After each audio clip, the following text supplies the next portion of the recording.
Hi guys, welcome back to the channel. Today we are going to be driving from Mandeville to Spur Tree Hill.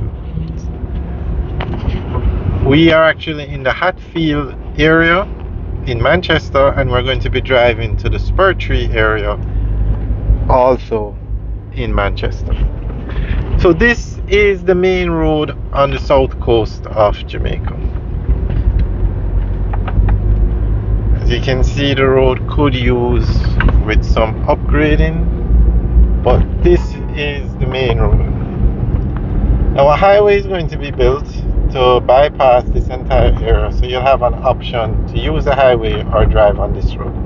But the highway is going to be a toll road, and it's at least 5 years before it's built.